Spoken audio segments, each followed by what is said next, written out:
Arrestohet Sali Berisha në një zhvillim të bujshëm që ka tronditur skenën politike shqiptare.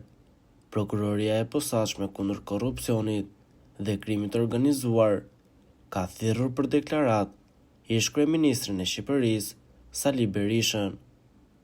Ky lajm vjen në një moment veçanërisht delikat për politikën shqiptare, vetëm pak ditë pas arrestimit të kryetarit të Bashkisë së Tiranës, duke treguar një intensifikim të veprimeve nga strukturat e drejtësisë së re.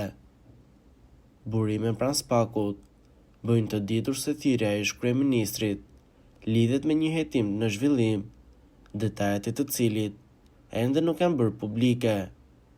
Megjithatë, informacionet e para sugjerojnë se prokurorët e posaçëm kanë mbledhur një sër provash që kërkojnë sqarime nga ana e Berishës.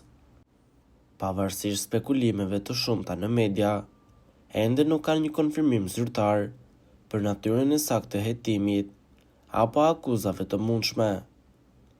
Atmosfera politike në vend është e tensionuar pas këtij lajmi. Mbështetësit e Berishës e shohin këtë zhvillim si një përpjekje për të goditur opozitën, ndërsa kundërshtarët e tij politik presin me interes rezultatet e hetimit. Vetë ish-kryeministri ende nuk ka dalë me një deklaratë zyrtare, por pritet që në orët në vijim të ketë një prononcim nga ana e tij ose përfaqësuesve ligjor. Vëzhguesit e pavarur të çështjeve ligjore theksojnë se thirrja për deklarime nuk është e njëjtë me një urdhër arresti, por përbën një hap të rëndësishëm në procesin hetimor.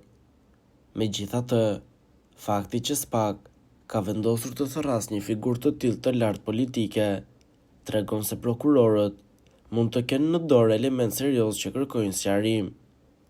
Në ditët në vijim, pritet që situata të marrë një drejtim më të qartë, ndërsa SPAK vazhdon procesin hetimor.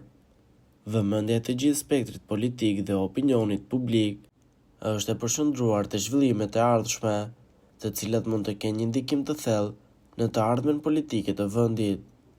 Mediat dhe analistët vazhdojnë të ndjekin nga afër çdo zhvillim, ndërsa presin me shumë detaje zyrtare nga institucionet përkatëse të drejtësisë. Po ju, çfarë mendimi keni mbi këtë situatë? Komentoni mendimin tuaj dhe mos harroni të na bëni subscribe.